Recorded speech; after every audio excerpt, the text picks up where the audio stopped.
Olá, seja bem-vindo a mais um episódio de Cultura Bíblica. Eu sou o Felipe Moura, estou aqui para ajudar você a ter um pouco mais de conhecimento sobre a cultura da Bíblia hebraica para que você possa entender melhor a sua mensagem. Hoje nós vamos falar um pouquinho sobre sinais e tempos. Eu trouxe para vocês aqui o versículo de número 14 do livro de Gênesis, capítulo 1.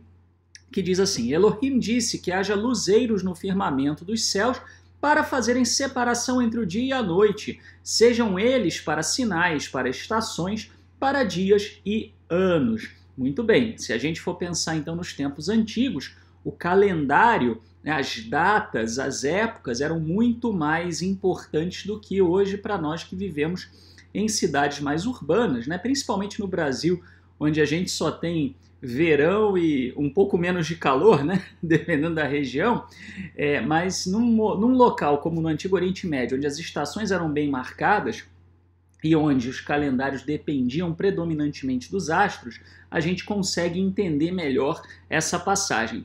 Mas havia algo de revolucionário nesse texto que muitas vezes pode passar um pouquinho desapercebido para a nossa cultura.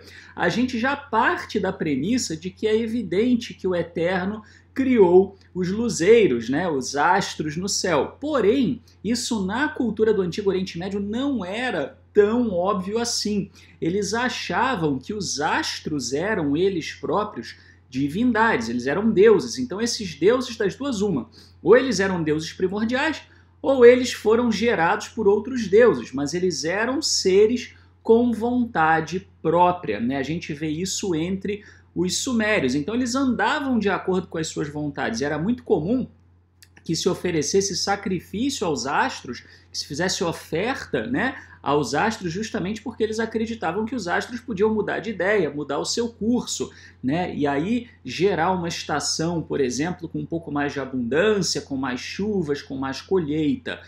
Se a gente pegar, por exemplo, Shamash, que era o deus Sol, no panteão sumério, ele era tido também como deus das adivinhações. Por quê? Porque ele determinava as épocas ao bel prazer. Então, se você queria saber o que iria te acontecer, você ia lá e consultava Shamash. E na Bíblia hebraica, obviamente, nada disso é assim. Você tem os astros rebaixados ao quê? A criações.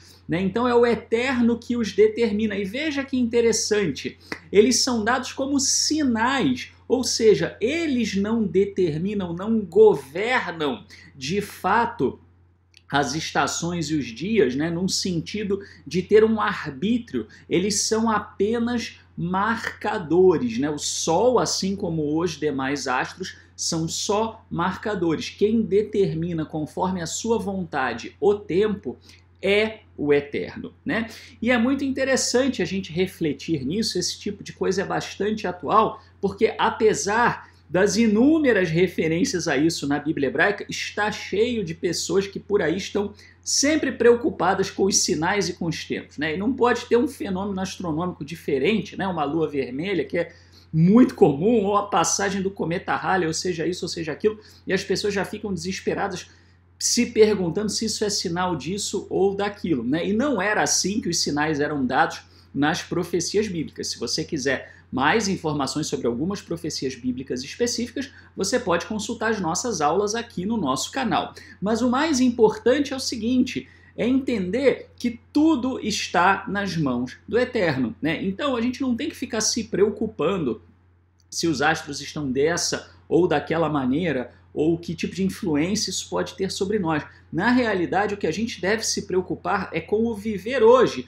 viver o aqui e agora, viver aquilo que é bom diante do Criador. E é justamente essa mensagem que o autor de Gênesis 1 ele quer passar. Olha, não tem nada na criação que não esteja sujeito e submisso à ordem e à maneira, vamos dizer assim, da sincronização das coisas que o Eterno cria. Então, tudo funciona de acordo com a vontade dele. Muito bem, espero que você tenha apreciado essa aula de hoje. Temos aqui a nossa bibliografia, utilizei também como fonte para falar de Shamash, A Political Hymn to Shamash, que é do jornal, desse Journal of the American Oriental Society, Recomendo muito, né? Esse texto é um texto muito interessante para quem gosta de estudar mais sobre a cultura do Antigo Oriente Médio. Se você gosta dos nossos materiais, você pode encontrar toda a lista de canais que a gente tem, né? Instagram, Telegram, WhatsApp, etc., em www.monoteísta.org/canais. E se você gosta do nosso material e quer apoiar o nosso trabalho para que a gente possa fazer cada vez mais e melhor, de trazer essa cultura bíblica sem um viés dogmático aqui para vocês, vocês podem apoiar o nosso trabalho através do Pix, universomonoteísta@gmail.com, é também o meu e-mail de contato. Muito obrigado e até o próximo episódio de Cultura Bíblica.